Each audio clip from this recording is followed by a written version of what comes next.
नमस्कार दोस्तों, मैं आपका दोस्त हर्षवर्धन। आप लोग कैसे हैं? आशा है आप सब बढ़िया ही होंगे। आज दोस्तों एक अपनी बात मैं शेयर करना चाह रहा था आपसे। एक बात साझा करना चाहता हूँ। एक व्यक्ति था दोस्तों, प्लीज़ स्किप मत करिएगा इस वीडियो को, हो सकता है ये आपका जीवन बदल दे। एक व्यक्ति था बहुत निराश था अपने जीवन से और काम की तलाश में निकल गया अपने गाँव से शहर। उसने सोचा मैं कुछ करता हूँ। परिवार में बहुत दिक्कतें थी, आर्थिक स्थिति बहुत खराब थी। तो वो छोटी उम्र में ही दोस्तों अपने शहर निकल गया और जब उसने मेहनत करी, तो उसने धीरे-धीरे धन एकत्र करना शुरू करा। जब धन आना शुरू हुआ, उसने वो धन अपने घर भी भेजना शुरू करा, थोड़ी आर्थिक स्थिति सुधरी। जब थोड़ा संपन्न हुआ दोस्तों, तो उससे लोगों ने कहा यार कि अब चल ठीक है, भगवान की कृपा है तेरे ऊपर, कुछ धर्मार्थ के काम भी कर। बोला नहीं, अभी धर्मार्थ की मेरी कोई उम्र नहीं है, कर लेंगे धर्मार्थ के काम भी करेंगे। पहले मुझे अपने शौक पूरे करने हैं। मुझे जो मैंने कमी देखी है अपने बचपन में, उसे अब मैं अपने बच्चों के ऊपर नहीं देखना चाहता। मुझे अपने शौक पूरे करने हैं, मुझे पैसा कमाना है। दोस्तों पैसे की धुन में ऐसा लगा कि देखते-देखते 50 वर्ष की आयु आ गई और वही पैसा कमाने की धुन। पैसा उसने ठीक-ठाक कमा लिया दोस्तों, परिवार संपन्न हो गया, बच्चे पढ़ लिए उसके। उसके बाद एक दिन अपनी पत्नी के साथ बैठा था, बोला कि अब हम पे पैसा बहुत है और चल अब जो है अपने शौक भी पूरे करते हैं। क्योंकि अपने आप को भूल चुका था वो बिल्कुल। सिर्फ उसको परिवार दिख रहा था, उसने अपनी तरफ कभी ध्यान नहीं दिया, कभी दोस्तों के साथ नहीं बैठा, कभी मंदिर नहीं किया, कभी कहीं भंडारे में नहीं गया, कभी कोई धर्मार्थ नहीं कराया। होता क्या है दोस्तों, एक रात सो रहा था जब वो, यमराज आ जाते हैं और जब उसकी आंखें खुलती हैं, तो देखता है सामने यमराज बैठे हैं। वो कहता है, "कौन हो तुम?" बोले, "बेटा तेरा समय पूरा हो गया है।"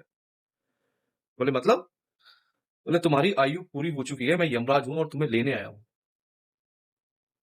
दोस्तों जैसे उसके नीचे से ज़मीन ही निकल गई, हक्का-बक्का रह गया कि मैंने तो अभी कुछ अपने लिए किया ही नहीं था और अब जब मेरी बारी आई कुछ मुझे करने के लिए, तो आप कहते हो मेरा समय पूरा हो गया, मुझे लेके चलने के लिए तैयार हो। बोले, "हाँ, आपकी आयु पूरी हो चुकी है, आप मर चुके हो, आपकी आत्मा को निकाल के मैं यमलोक ले जाने के लिए आया।" दोस्तों, ये कहानी के माध्यम से एक बताना चाह रहा हूँ मैं कि हम लोग अपने जीवन को जीते नहीं हैं। हमारे मरने के बाद में हमारे जो हम पुण्य कमाएँगे, वो हमारे मरने के बाद में काम आएँगे। ना तो हम पुण्य कमा पाते हैं, हम सोचते हैं कि अभी हमारा जीवन बहुत लंबा है। किसी को कुछ नहीं पता दोस्तों, आजकल के माहौल में कब, किस समय किसका बुलावा आ जाए।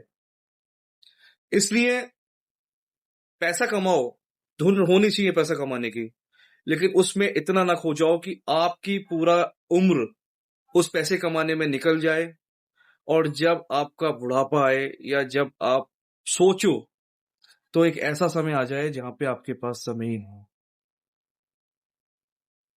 दोस्तों जीवन में पैसा बहुत ज़रूरी चीज़ है, कमाना चाहिए, लेकिन उस पैसे के साथ-साथ अपने रिश्ते, अपना समय, वो भी बहुत कीमती है।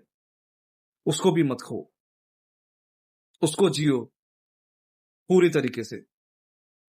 और एक बात मैं और कहना चाहता हूँ, उस परमात्मा पे अगर आप विश्वास करते हो, तो सत्य के रास्ते पे चलते चले जाओ, पुण्य कर्म करो, अच्छे कर्म करो, किसी के काम आओ, कुछ भी गलत मत करो। मैं आपको विश्वास दिलाता हूँ, आपके जीवन में कभी कुछ गलत नहीं होगा और अगर आप कहीं फँसे हुए भी हो, तो ईश्वर वहाँ से निकाल के आपको ले जाएगा। ये पूरा विश्वास है मेरा उस परमात्मा पे, उस परमेश्वर पे।